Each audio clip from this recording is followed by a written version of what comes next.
Hey everyone, welcome to Patriot vs. Soapbox, where I give you my commentary on the news of the day as reported by the Wall Street Journal. So first up, we have the big event that shocked the world this weekend of the death of Abu Bakr al-Baghdadi, who, for those of you who've been living under a rock for the past few days, is the leader of ISIS. USA, USA, USA, right? Major win for not just the US, really, but for, the entire world, because the caliphate had some pretty nefarious plans that probably would have affected everybody pretty soon had they been allowed to succeed. So good job, Trump administration, on taking down ISIS. Yeah, so this comes after, Trump said that he was going to pull troops out of Syria and then say he was going to leave a few in to protect the oil there, but that's it.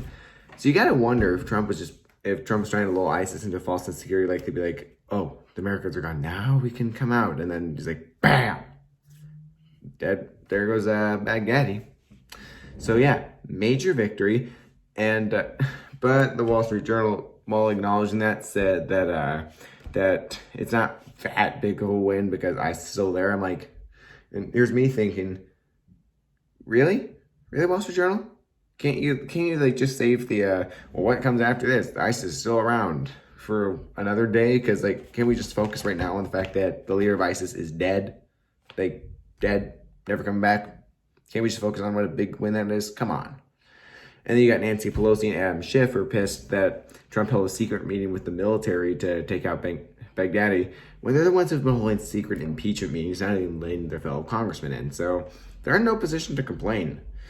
And also, had he tipped them off, then they may have tipped off ISIS, because Nancy Pelosi did tip off illegal aliens about the ICE raids a few months ago. So yeah, and Trump actually today said that he wanted to take all precautions, didn't want any chance of a leak. So yeah, good on Trump. Oh, and also Ilhan Omar, the representative who's part of the squad from Minnesota, said took the opportunity to bash Trump. Hey, Omar, some people just did something. How's it feel?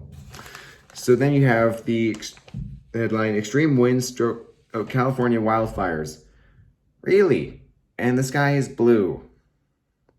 Well, that's what happens when your progressive policies prevent your utility provider from improving their power lines, which would reduce the risk of fire. So that one's on you, California. It's not on nature and climate change or the oil companies or whatever the new villain for them is. It's solely the government's fault that PG&E had poorly maintained power lines that lead to fires. So, and isn't it ironic that they've been pushing electric cars so hard, but then they have to turn off the power? The irony. Yeah, California is slowly slipping to third world status. That's really a shame. That's right there is the major news today. It's the main stuff. There's also Nancy Pelosi also announced that she's going to hold an official vote on the impeachment inquiry on Thursday, but I almost feel like I shouldn't even report on the impeachment, because of course there's going to be impeachment stuff. It's been going on since they said they wanted to impeach Trump as soon as he won, and even before that they said if he wins, we'll just impeach him. That's ludicrous. Ludicrous they were planning to impeach him before even giving him a chance to be a good president. I mean, come on. How badly do you have to hate a guy to not even give him a chance at, being a good leader? Yeah, I guess they just really hate President Trump. But yeah, the last major thing I have today, or there's two more things. The last major thing is this great op-ed by Buck McKeon and Gene Shar about entitled "The Patriot Act Goes Too Far."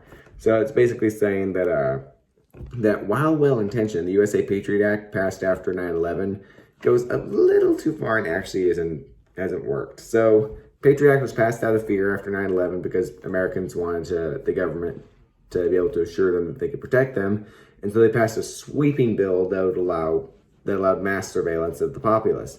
While it does sound like, well, at first I think, well, yeah, I mean, if there's a terrorist out there, that'll find them. But even according to the government who's implementing this, it's not really that effective and just erodes the Fourth Amendment rights in the process. So perhaps we should get rid of it.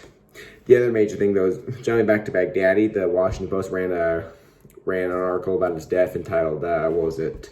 Oh yeah, al-Baghdadi, austere religious scholar at the helm of Islamic State, dead at 48. And the internet, being the internet, decided to criticize that by creating its own fake op-eds about horrible people, both real and fictitious. Like one of my favorites was Jeffrey Dahmer, exotic meat enthusiast, dead. That's one of the ones I found funniest. Or Epstein, operator of resort for children and teenagers, was dead at age 66 in prison. Or Thanos, controversial environmentalist and rare jewel collector, murdered by billionaire Tony Stark.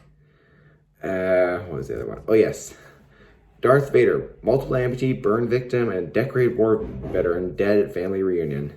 And my last of the favorites was Emperor Palpatine, brave leader who just wanted to restore peace to the galaxy, died in a fall.